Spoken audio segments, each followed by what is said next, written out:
Materi berikutnya yang terakhir adalah moisture. Sifat-sifat atmosfer ini yang bisa kita bahas. Nah, sebelum kita lanjutkan, jangan lupa bunyikan loncengnya, subscribe, like, and share untuk mendapatkan notifikasi dari video-video kami juga.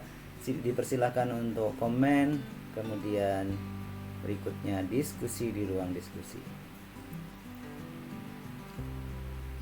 Bedanya moisture dan humidity. Moisture itu mewakili keberadaan cairan yang mengandung sejumlah kecil air. Sedangkan humidity adalah konsentrasinya uap air dalam bentuk gas yang ada di udara. Jadi jelas ya untuk membedakannya ya. Perubahan fase dari energi panas yang diambil dari lingkungan, kemudian dari energi panas yang dilepaskan ke lingkungan.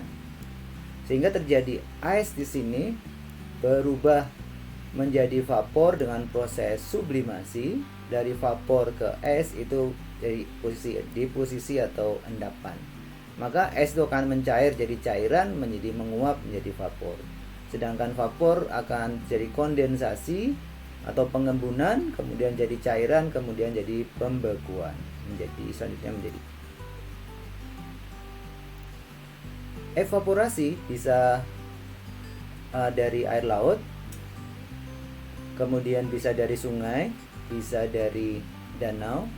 Sedangkan transpirasi bisa dari gunung, tumbuhan, atau dari perkotaan atau daratan, sehingga jadi kondensasi yang selanjutnya dia akan membentuk jadi presipitasi.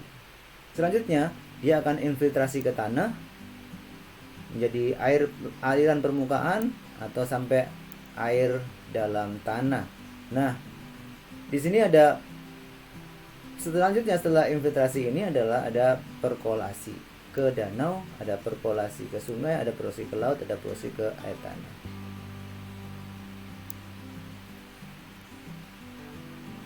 Baik, yang pertama evaporasi dan kondensasi. Evaporasi dan transpirasi adalah proses pengubahan air menjadi uap air akibat pemanasan pada darat, laut, sungai, danau, dan tanaman.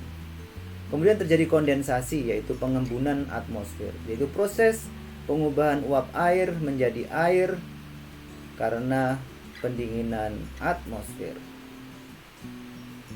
Kelembapan dan kelembapan mutlak.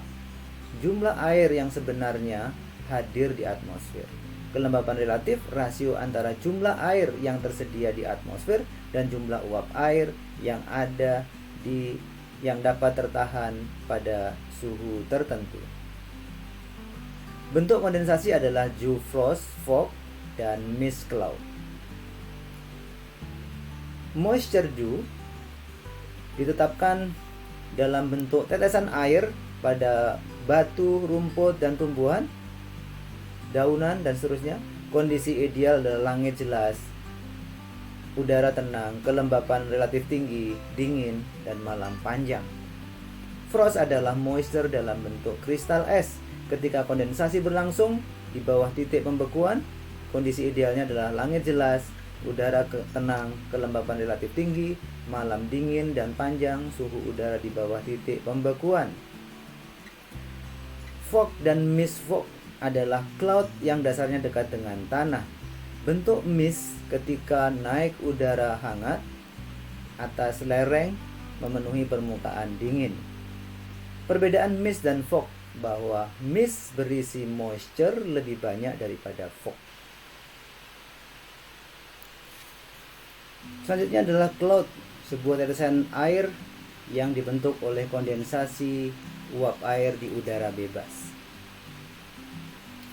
Presipitasi adalah air jatuh melalui atmosfer ke permukaan bumi.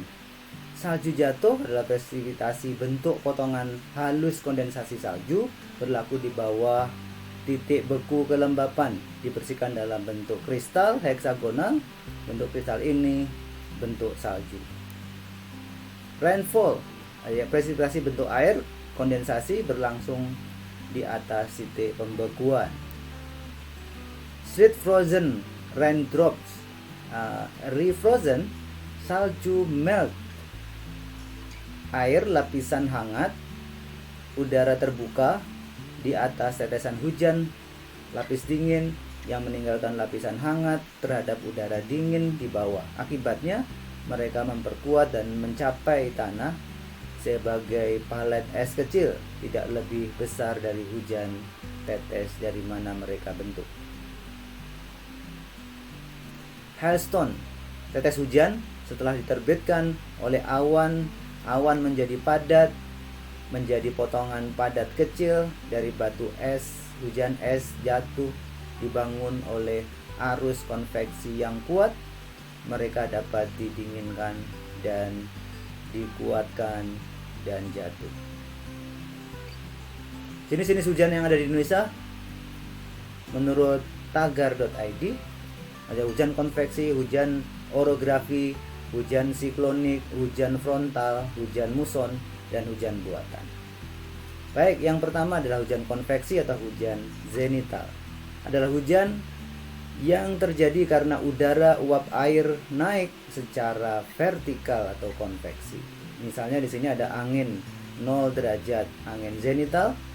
Kemudian ada angin dengan sudut 23,5 derajat lintang selatan, 23,5 derajat lintang utara. Sehingga dia akan naik, terkondensasi, kemudian menjadi presipitasi. Hujan yang kedua adalah orografi. Hujan yang terjadi akibat pergerakan awan ke arah horizontal yang dibawa angin. Angin membawa awan mencapai suatu pegunungan, mengalami kondensasi karena suhu dingin yang ada di sekitarnya, sehingga dia akan menjadi presipitasi. Hujan yang berikutnya adalah siklonik. Siklonik adalah hujan yang terjadi akibat naiknya udara panas dari permukaan bumi disertai adanya angin kecil yang berputar-putar pada titik tertentu. Jenis hujan siklonal umumnya hanya terjadi pada daerah Khatulistiwa.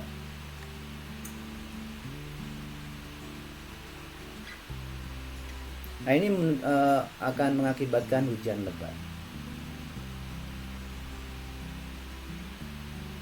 Berikutnya adalah hujan frontal. Terjadi akibat permukaan massa udara dingin dengan massa udara panas. Pertemuan keduanya tersebut menjadi pada sebuah tempat yang bernama bidang front. Pertemuan ini mengakibatkan massa udara dingin berada di bawah dan massa udara panas berada di atasnya, menstimulasi terjadinya hujan di sekitar bidang front.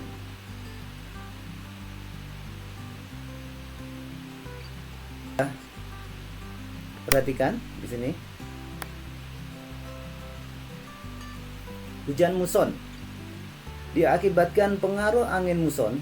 Angin muson terjadi akibat pengaruh gerak semu tahunan matahari terhadap khatulistiwa bumi.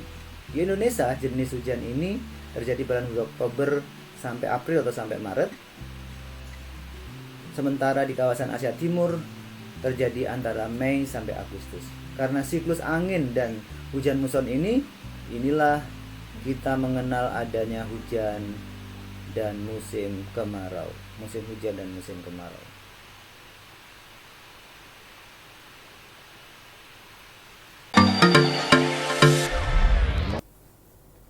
Jangan lupa subscribe, like, and share. Juga nyalakan loncengnya. Selanjutnya, hujan buatan terjadi akibat campur tangan manusia dalam memanipulasi keadaan fisik atmosfer lokal dengan memanfaatkan proses tumbukan dan penggabungan dalam pembentukan awan atau ice nucleation. Misalnya pesawat membawa bahan, kemudian dia menaburkan zat glasiogenik seperti argentium iodida atau perak iodida, sehingga akan terjadi kondensasi. Selanjutnya akan terjadi presipitasi.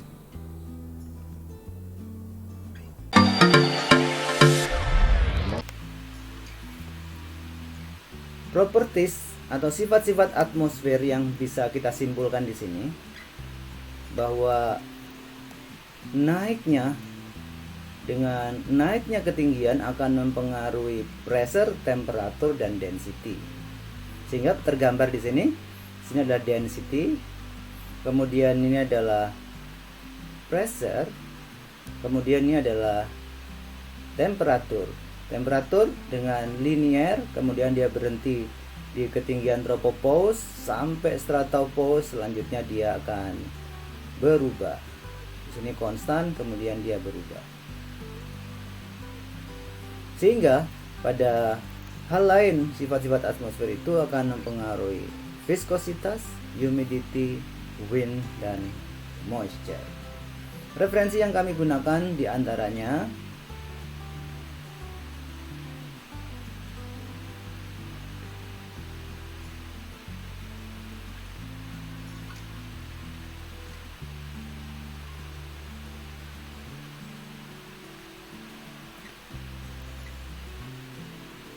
Oke, see you at the next topics. Assalamualaikum warahmatullahi wabarakatuh.